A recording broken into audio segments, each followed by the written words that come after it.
우리 옛말에 보면은 저승길과 변속길은 대로 못 간다라고 하는 말이 있습니다. 죽어주는 것과 용변하는 것은 다른 사람이 대신 못한다는 뜻입니다. 사실 우리가 저승길과 변속길뿐만 아니라 모든 것을 사실은 우리가 다른 사람이 대신해 줄 수 없는 것입니다. 내 즐거움을 다른 사람이 대신 맛볼 수 없고 내 수고를 다른 사람이 대신 맛볼 수가 없습니다. 우리 사람들이 일하는 것이나 하는 모든 일들 가운데 보면은 다른 사람이 내 대신 해주는 것 같지만은 사실은 나 일은 내가 해야 되는 것입니다. 나를 대신할 수 없는 남이 없다고 하는 사실을 우리가 너무나 잘 알고 있습니다. 실제로 행복을 느끼고 우리가 수고하고 땀 흘리는 모든 것들이 전부 다가 나의 몫이며 또 내가 해야 참다운 가치가 있다는 것을 잘 알고 있습니다. 미국 역사상 가장 영향력이 있는 컨설턴트이며 사업가인 허블라이프라고 하는 곳에 짐 론이라고 하는 분이 있습니다. 이 회장이 말하기를 나 대신 팔굽혀 펴기를 대신해 줄 수 있는 사람을 고용할 수는 없다, 그렇게 말을 했습니다. 우리 모든 것을 나의 것은 내가 해야 한다는 것을 말하고 있는 것입니다. 제가 지난번 말씀드린 대로 옛날 양반들은 상민들이 태형을 가할 수가 없었습니다. 아무리 잘못한다고 하더라도 좀 천한 사람이 양반을 때릴 수 없기 때문에 대신 맞아주는 사람이 있었습니다. 대신 돈을 받고 맞아주는 사람이 그 태형을 맞다가 죽는 수도 간혹 있었다고 그럽니다. 죽지만은 그 죽었다고 해서 절대로 말할 수가 없답니다. 왜냐하면 대신 맞다 죽은 거기 때문에 더 이상 말할 수가 없다, 그렇게 말하고 있습니다. 사람들이 절대로 대신해 줄 수 없는 것이고 죽음이라고 하는 것입니다. 누구도 내 죽음을 대신할 수 없고 나도 다른 사람의 죽음을 대신 죽어줄 수 없다는 것을 우리가 너무나 잘 알고 있습니다. 우리 구약 성경 말씀해 보시면 제사를 드릴 때에 소나 양이나 염소나 비둘기 같은 것을 잡아서 하나님께 올려드렸습니다. 태워서 하나님께서 향내를 맡게 했다는 것입니다. 왜 그렇게 했습니까? 왜 그것이 제사입니까? 왜 그렇게 함으로 말미암아 인간이 죄를 사함 받습니까? 내가 죽는 대신 소가 죽는 것입니다. 내가 죽는 대신 양이나 염소나 비둘기를 죽인다고 하는 것입니다. 내가 죽을 만큼 잘못했는데 하나님께서는 사람을 사랑하시기에 사람을 죽이지 말고 동물을 죽여서, 짐승을 죽여서 대신 하나님께서 갚으시겠다라고 하는 것을 말씀해주고 있는 것입니다. 어떤 면에서 볼 때 구약의 제사라고 하는 것은 소나 짐승이 나를 대신해서 죽어주는 것입니다. 그런데 예수님께서 이 땅에 오심으로 말미암아 예수님께서는 한 번으로 영원하게 우리 모든 사람들의 죄를 대신 죽어주심으로 말미암아 우리가 소를 잡을 필요가 없고 양을 잡을 필요가 없게 되었다, 그렇게 말씀하고 있는 것입니다. 그래서 히브리서 9장 13절 12절 말씀에는 말합니다. 염소와 송아지의 피로 하지 아니하고 오직 자기의 피로 영원한 속죄를 이루사 단번에 성소에 들어가셨느니라. 한 번 들어가심으로 말미암아 공간적으로 시간적으로 모든 사람의 죄를 우리 예수님께서는 사하셨다고 그렇게 가르치고 있는 것입니다. 우리 예수님의 십자가라고 하는 것은 한 번으로 영원합니다. 바꿔 말하면은 우리가 죄를 지을 때마다 예수님께서 십자가에 박히시는 것이 아니라 한 번 달리심으로 말미암아 예수님께서는 우리 모든 사람의 죄를 한 번에 구속하셨다라고 말하고 있는 것입니다. 이것이 곧 예수님의 대속이라고 하는 것입니다. 예수님께서 대신 죽으셨다라고 하는 것을 말씀해주고 있는 것입니다. 칼 바르트라고 하는 유명한 신학자가 있습니다. 이 신학자 그런 말을 했습니다. 예수님의 십자가가 무엇인가? 예수님의 십자가라고 하는 것은 인간을 대신해서 심판관이 심판을 받은 것이다, 그렇게 표현을 했습니다. 하나님께서는 심판관입니다. 모든 사람들의 죄를 심판하실 분이신데 하나님이신 예수님께서 대신 심판을 당하셨다, 그렇게 표현하는 것입니다. 예수님이 심판을 당하심으로 말미암아 우리 모든 사람들이 심판당하지 않게 만들어주셔요. 내가 예수 그리스도를 통해서 구원받았다라고 하는 것은 내가 하나님 앞에서 심판에 이르지 아니한다, 심판받지 아니한다는 그런 뜻입니다. 그래서 예수님께서는 모든 사람의 죄를 대신했다는 것입니다. 예수님께서는 친히 마태복음 20장 28절 말씀 말합니다. 인자가 온 것은 섬김을 받으려 함이 아니라 도리어 섬기려 하고 자기 목숨을 많은 사람의 대속물로 주려 함이라, 그렇게 말씀하고 있습니다. 대속물이 무엇입니까? 대신 속죄물이 된다는 것입니다. 대신 번제물이 된다는 것이에요. 예수님이 대속물 되심으로 말미암아 우리가 다시는 못 박히지 아니하고 심판받지 아니하고 영원한 불에 들어가지 아니하고 구속받게 된다는 것을 말씀해주고 있는 것입니다. 여러분 잘 보십시오. 예수님 외에도 십자가에 못 박힌 사람들이 얼마나 많은지 몰라요. 우리가 잘 아는 대로 예수님께서 십자가 못 박혀 돌아가실 때도 예수님의 양쪽에 십자가에 달려 죽은 강도들이 있지 않습니까? 그외에도 얼마나 많은 사람들이 있습니까? 기록해 보시면은 굉장히 많은 사람들이 십자가형을 당했습니다. 예수님 당시만 하더라도 로마뿐만 아니라 중동 지방에도 십자가형이라고 하는 것은 흔한 사형 제도였습니다. 많은 사람들이 십자가 달려 죽었지만은 그 사람들이 우리 대속과는 아무런 관계가 없다는 것입니다. 그 사람들이 아무리 죽었지만은 우리를 위한 대속의 죽음이 아니었다고 하는 것이에요. 베드로 보세요. 얼마나 위대한 사도입니까? 로마에 가서 복음을 전하다가 마침내 순교를 당하게 돼요. 그것도 십자가에 거꾸로 못 박혀 순교당했다 그렇게 말하고 있습니다. 여러분, 베드로가 십자가에 못 박혀 세상을 떠나게 되었지만은 그 십자가가 우리 대속이 아닙니다. 베드로가 십자가에 못 박혀 돌아갔지만은 그 십자가가 우리를 위한 것이 아니고 그 죽음이 우리를 대속하지 못한다는 것입니다. 우리 대속은 예수 그리스도만이 하십니다.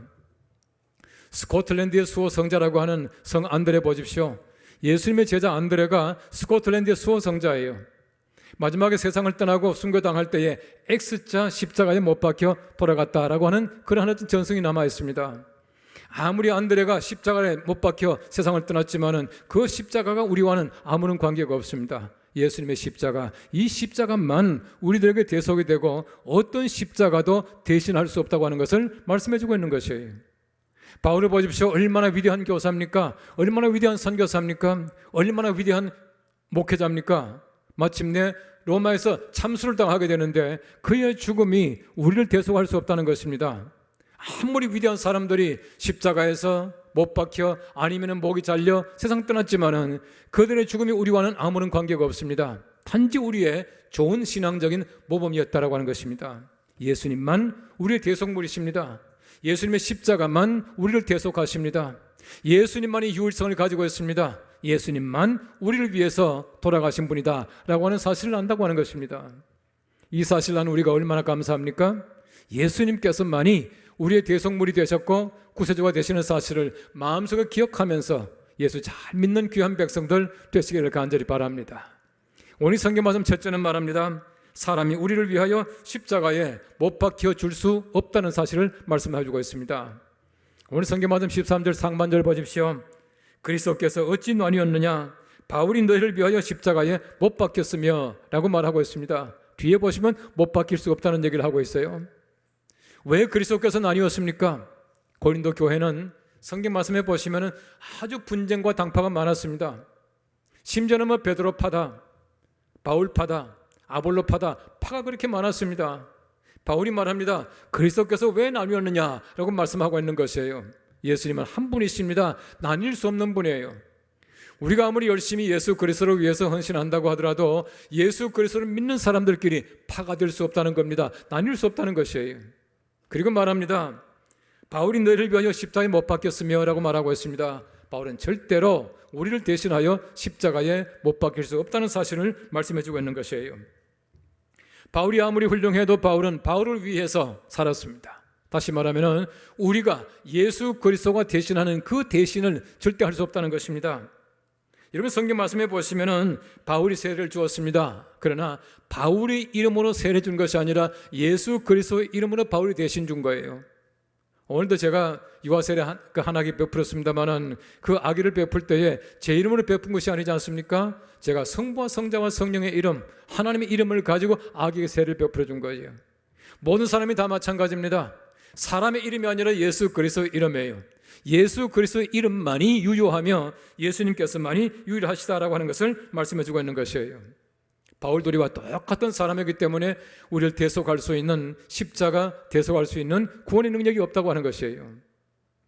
이러면 사도 바울이 성경 말씀해 보시면은 루스드라라고 하는 곳에 갔습니다. 가서 거기에서 걷지 못하는 사람을 일으켜서 세워서 걷게 만들었습니다. 사람들이 얼마나 놀랐겠습니까? 그 기적을 보고 많은 사람들이 환호합니다. 심지어는 그 바나바와 바울을 보니까 엄청난 힘을 가지고 있으니까 바나바와 바울을 신격화했습니다. 바나바에게 말하기를 제우스라 말하고 바울에게 말하기를 말을 잘하기 때문에 웅변의 신 헤르메스라 그렇게 말하고 있습니다. 그때 바울이 뭐라 그럽니까? 사도행전 14장 15절 말씀 말합니다. 여러분이 어찌하여 이런 일을 하느냐? 우리도 여러분과 같은 성정을 가진 사람이로다 라고 말하고 있습니다. 꼭 같은 성정을 가지고 있는 사람이에요. 바울은 우리의 신앙의 모범이지 신앙의 대상은 아니다라고 하는 사실입니다. 예수님께서만이 우리의 유일하신 신앙의 대상입니다. 예수님의 십자가만이 우리를 구속하실 수 있다는 사실을 강조해서 말씀하고 있는 것이에요. 우리 예수님의 십자가는 누구도 대신 못 박힐 수 없고 누구도 대신 절대로 할 수 없는 것이 예수 그리스도의 십자가다라고 하는 것입니다. 때때로 보시면은 사람을 신격화하고 사람을 섬기는 일을 하기가 참 쉬워요. 그럴 때마다 교회는 타락하게 되고 그럴 때마다 교회는 잘못가게 되는 것입니다. 이스라엘 백성들의 광야 생활을 보십시오. 그들이 광야 생활에서 가장 큰 잘못이 무엇입니까? 모세가 하나님 만나러 올라갔습니다. 모세가 40일 동안 호렙산에 있는 동안에 이스라엘 백성들이 모세를 기다리다가 오지 않으니까 뭐라 그럽니까? 우리를 이끌 신을 만들자, 그렇게 말을 했습니다. 지금까지 이스라엘 백성들에게는 보이지 않는 하나님이 그들의 하나님이 아니라 보이는 모세가 그들에게 하나님이었습니다.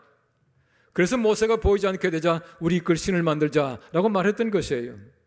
여러분, 하나님이 얼마나 진노하셨습니까? 하나님이 그 일을 얼마나 싫어하시겠습니까?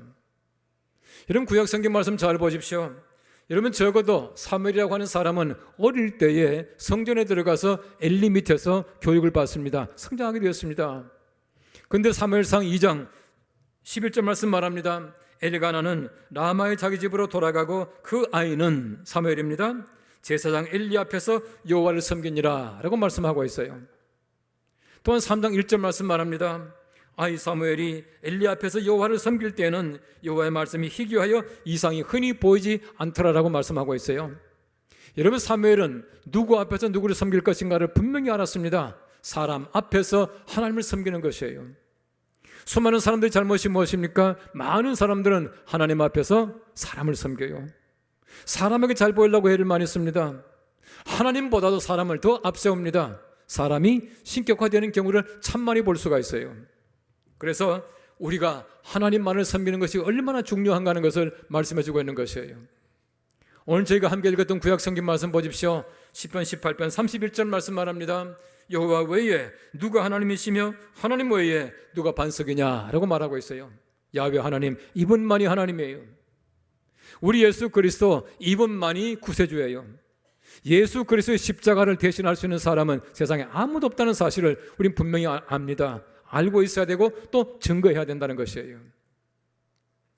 여러분, 옛날에 그 애굽의 파라오는 신의 아들 혹은 자신이 인간이 된 신이라 그렇게 말을 했습니다.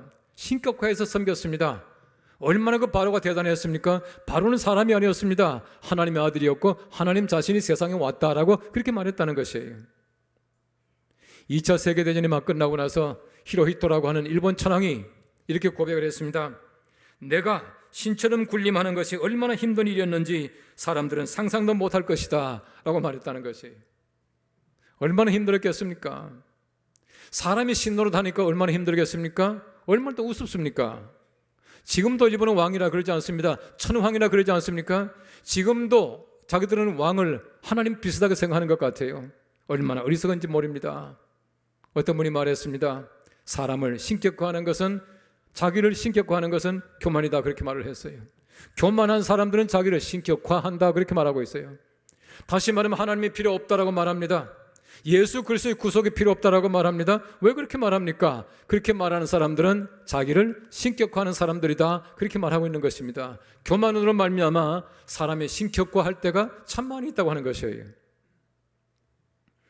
사이비 종파의 10가지 특징이 있습니다. 첫째는 우리의 신앙 고백인 사도신경을 부인하는 집단입니다. 두 번째는 성경을 가감하는 일입니다. 세 번째는 개인의 계시나 신비적인 계시를 강조합니다. 네 번째는 위기의식을 조장하고 강조합니다. 다섯 번째는 시한부 종말론을 강조합니다. 여섯 번째는 교주를 신격화합니다. 일곱 번째는 현실교회를 비판하고 자기 단체만 구원이 있다고 항상 강조합니다. 여덟 번째는 현실을 부인하고 내세를 지나치게 강조합니다. 아홉 번째는 물질을 강탈합니다. 열 번째는 반윤리적인 행위를 합니다. 사람을 신격화하는 단체마다 잘못된 단체입니다. 사람을 신기고 하는 종교마다 잘못된 종교입니다. 우리가 흔히 말하는 사입이라 그렇게 말하고 있는 것입니다. 이런 바울은 말합니다. 내가 그리스도와 함께 십자가에 못 박혔나니, 이 말은 예수 그리스도와 내가 하나가 되었다는 얘기지, 바울이 십자가에 못 박힘으로 말미암아 우리가 구원받는 것은 아니에요. 예수 그리스도 유일한 십자가요 유일한 구원자이신 것을 우린 기억해야 합니다. 예수님만이 구원자이시다, 이 말을 지금 바울이 강조하고 있는 것입니다. 오늘 성경 말씀 두 번째는 말합니다. 십자가가 하나이듯이 세례도 하나입니다 라고 말하고 있습니다. 13절 하반절입니다. 바울의 이름으로 너희가 세례를 받았느냐 라고 말하고 있습니다. 바울이 세례를 베풀었지만 바울의 이름으로 세례받은 것은 아니다라고 하는 것이에요. 온 인류가 다 구원받습니다. 온 인류가 구원받기 위해서 그만큼 많은 십자가 필요합니까? 아닙니다. 우리 교회 전체가 다 구원받았지만은 우리 구원받은 십자가는 예수 그리스도의 십자가 하나밖에 없다는 것입니다. 하나만 있으면 모든 사람들이 다 구원받는다라고 하는 것을 말씀하고 있는 것입니다. 십자가 없는 세례는 없습니다. 여러분, 십자가 보십시오. 예수님이 십자가에 달려 돌아가심으로 말미암아 내가 삽니다. 십자가는 죽고 사는 것이에요. 여러분, 세례가 무엇입니까? 세례라고 하는 것은 내가 물속에 들어가서 죽습니다. 그리고 새 사람이 삽니다. 그리고 모든 것을 씻김 받는다는 뜻이에요. 십자가와 세례는 같은 의미를 가지고 있습니다. 죽고 사는 것입니다. 보혈로 말미암아 깨끗하게 되는 것이에요. 세례가 마찬가지입니다. 죽고 사는 것입니다. 물로 말미암아 깨끗하게 되는 것이에요. 다시 말하면 십자가 없는 세례는 무용하다는 것입니다. 십자가를 무시해버리는 세례가 아무런 소용이 없습니다. 십자가 하나로 말미암아 모든 사람들이 예수 그리스도의 은혜로 말미암아 구원받듯이 세례 마찬가지입니다. 세례도 하나라고 성경 말씀이 가르치고 있어요. 십자가 보십시오. 십자가 형태가 얼마나 별나고 많습니까? 여러분, 가톨릭에서 주로 쓰는 십자가 형태가 조금 달라요. 가운데 이렇게 원이 있어요. 또 정교의 십자가는 또 막대기가 하나 있습니다. 우리 개신교 십자가는 좀 심플해요. 그러나 조금씩 형태는 다 다르지만 십자가의 의미는, 십자가 상징하는 것은 하나입니다. 예수 그리스도의 구원입니다. 세례가 마찬가지입니다. 세례 형태도 세 가지, 크게 말하면 세 가지입니다. 물속에 집어넣는 침례가 있습니다. 물을 부어주는 것이 있습니다. 우리같이 물을 뿌리는 예식이 있습니다. 조금씩 형태는 다르지만 세례의 의미는 꼭 같습니다. 세례가 하나라고 하는 사실을 말씀해주고 있는 것이에요. 고린도 교회는 당파가 심하기 때문에 자기 당의 소위 말하는 파벌을 조성하기 위해서, 세례를 불리기 위해서 아무렇게나 막 세례를 많이 줬습니다. 바울이 말합니다. 세례를 어떻게 받았느냐? 너희가 세례를 내 이름으로 받았느냐라고 말하고 있는 것입니다. 예수 그리스도 이분만이 우리의 구원자이시고 성부, 성자, 성령만이 세례를 베풀 이름이다라고 하는 사실을 말씀해주고 있는 것입니다. 그래서 바울은 말하기를 내가 그리스도와 가요 외에 세례 베풀지 않은 것을 감사한다, 그렇게 말하고 있는 것입니다. 여러분, 가톨릭에서 영세를 받았던, 다른 교파에서 세례를 받았던, 심지어는 이단에서 세례를 받았던 우린 그 세례를 인정합니다. 왜 인정하느냐 하면은 성부, 성자와 성령의 이름으로 세례를 받습니다. 그 성부, 성자, 성령은 우리가 말하는 하나님, 삼위 하나님과 똑같은 하나님이에요. 만일 어떤 이단이 삼위일체를 부정하고 그냥 성부의 이름으로만 세례 베풀다면 우리 인정할 수 없어요. 그러나 성부, 성자, 성령, 우리와 똑같은 하나님 이름으로 세례받은 것은 다른 교회에서 받았더라도, 다른 교파에서 받았더라도 인정하는 이유가 바로 그겁니다. 똑같은 하나님이라고 하는 사실을 우리 인정한다는 것입니다. 사람의 이름이 아니라 하나님의 이름으로 받는 세례입니다. 사람의 이름이 아니라 하나님의 이름으로 살아가는 사람들, 바로 이것이 구원이라고 하는 것입니다. 에베소 4장 5절과 6절 상반절에 말합니다. 주도 한 분이시요 믿음도 하나요 세례도 하나요 하나님도 한 분이시니 곧 만유의 아버지시라 라고 말하고 있습니다. 세례가 하나입니다. 우리 하나님도 한 분이십니다. 그러면 구원이 꼭 같은 구원입니다. 하나의 구원이다라고 하는 사실을 말씀해주고 있는 것이에요. 여러분, 가톨릭 교회에서는 연옥설이라고 하는 그 교리를 가지고 있다는 걸 잘 알지 않습니까?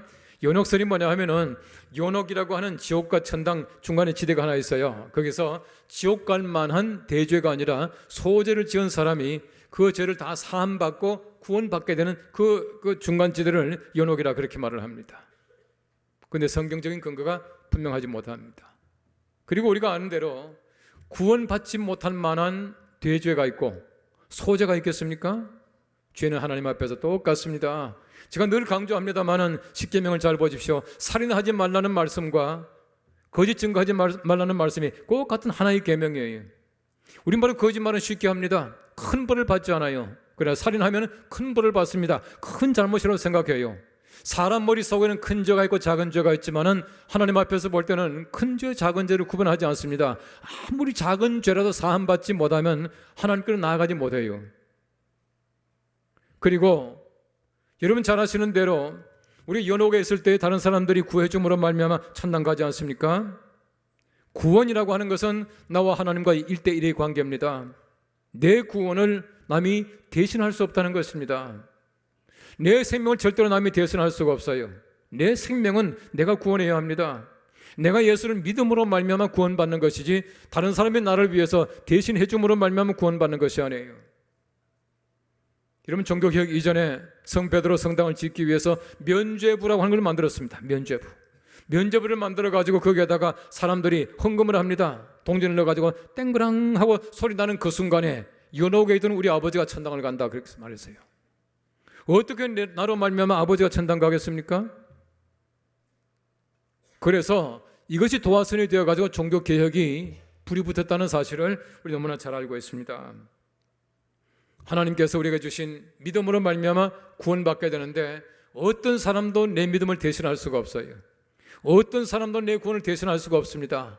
예수 그리스도만이 구원자이시고 내가 예수를 믿음으로 말미암아 구원받는다라고 하는 것을 말씀해주고 있는 것입니다. 내가 예수 그리스도의 십자가를 믿고 예수 그리스도의 구원의 능력을 믿을 때에 구원받은 줄로 믿습니다. 이 구원의 감격이 날마다 우리에게 함께 하시기를 간절히 바랍니다. 여러분 25시라고 하는 소설을 쓴 루마니아의 게오르기우라고 하는 작가가 있습니다. 이분이 말하기를 마치 시인은 시를 쓰는 사람 시인은 잠수함 속의 토끼와 같다라고 하는 그런 비유를 들어서 얘기를 했습니다. 이 게오르기우가 군대 가서 수병이 되었습니다. 해군에 들어가서 잠수함의 수병이 된 거예요. 잠수함 저 밑에 들어가면 산소가 부족하게 되는데 산소가 부족한 것을 알기 위해서 산소 측정기가 없을 때입니다. 그래서 토끼를 한 마리 데려간답니다. 토끼는 굉장히 민감하대요. 산소가 조금 부족하게 되면 토끼는 금방 꼬박꼬박 좋은답니다. 토끼가 졸게 되면 산소가 부족하구나 해서 잠수함이 이렇게 올라와 가지고 다시 공기를 집어넣고 내려가고 그렇게 했대요. 그런데 한 번은 토끼를 가지고 내려갔는데 토끼가 죽었어요. 토끼가 죽으니까 어떻게 합니까? 이미 잠수함은 잠수를 했어요. 그래서 할 수 없이 게오르기우가 저 밑창에 들어가서 산소를 측정하는 것이에요. 그때 게오르기우가 말합니다. 마치 시인은 토끼와 같다. 그렇게 말하면서 하는 얘기가 사회 여러 가지 많은 환경을 보고 사회에 대해서 미리 예고해 주는 것, 미리 말해 주는 역할을 시인은 해야 된다. 토끼와 같은 역할을 해야 된다. 그렇게 말을 했어요. 여러분 보십시오. 어떤 역할입니까? 선지자 역할이에요. 하나님의 거룩하신 말씀을 통해서 우리가 계시를 받습니다. 계시는 하나님의 말씀이에요. 현대 유일한 계시는 하나님 말씀 아닙니까? 하나님 말씀을 통해서 우리가 세상을 바라봅니다. 하나님께서 말씀해 주시는 것을 세상을 향해서 나아가서 전해야 할 그 역할을 누가 합니까? 선지자가 했습니다. 지금 말하면 바로 우리가 해야 합니다. 선지자적 역할을 우리 모두가 다 가지고 있는 것이에요. 그러므로 우리 그리스도인들은 잠수함 속에 토끼와 같은 역할을 해야 된다는 것입니다. 마치 우리가 잠수함 안에 토끼와 같습니다. 우리 세상에서 여러 가지 많은 문제를 우리가 미리 알고 예고해주고 예언해주는 그 역할을 우린 반드시 해야 해요. 근데 보십시오. 토끼가 죽으니까 게오르기우가 이렇게 말하고 있습니다. 자기가 대신 들어가서 있었다. 그렇게 말하고 있습니다. 누가 누구를 대신했습니까? 게오르기우가 토끼를 대신한 것이 아니라 지금까지 토끼가 사람을 대신하는 거예요. 우리가 세상에 나가서 말합니다. 엄청나게 큰 일을 감당해 나갑니다. 마치 내가 예수님의 일을 다 하는 같이 말합니다. 그러나 내가 예수님을 대신하는 것이 아니라 예수님께서 우리를 대신하시는 것이에요. 예수님이 대신하여 십자가 못 박히셨습니다. 예수님이 대신하여 우리를 위해서 죽으셨습니다. 내가 예수님 때문에 내가 구원받고 살아가는 사람들이에요. 바울이 말한 대로 이제는 내가 산 것이 아니요 내 안에 예수께서 사신 것입니다. 그러므로 세상에 나가서 내가 말하는 모든 것들, 내가 살아가는 모든 삶들이 예수 그리스도의 삶이 되셔야 해요. 내가 예수 그리스도를 대신해 살아가는 것이 아니라 내 속에 계시는 예수님께서 이미 나를 대신하여서 다 하셨습니다. 죽으셨고 지금도 살아계셔서 대신 말씀하시는 것이에요. 이 귀한 대신의 역할, 예수님께서 하실 수 있는 대신의 역할을 우리 잘 이해하고 기억할 수 있게 되기를 바랍니다. 예수님께서는 이미 우리를 대신하여 죽으셨습니다. 예수님이 대신하여 죽으신 이 죽음을 우리가 깊이 묵상하면서 우리 속에 계시는 예수 그리스도를 위하여 살아가는 귀한 삶, 내가 세상에 나가서 정말 세상에 돌아가는 모든 것들을 바라보면서 우리가 예수 그리스도를 위해서 살아가고 정말 세상을 위해서 여러 가지 많은 변화 속에서 하나님의 계시의 말씀을 예언하고 전해주는 귀한 역할을 잘 감당해 나가는 우리가 될 수 있기를 바랍니다. 우리 어떤 사람도 하지 못하는 십자가의 구속을 예수님이 하셨습니다. 이 귀한 일에 감사하며 예수 그리스도를 위해 살아가는 귀한 주의 백성들 되시기를 간절히 바랍니다. 기도하겠습니다.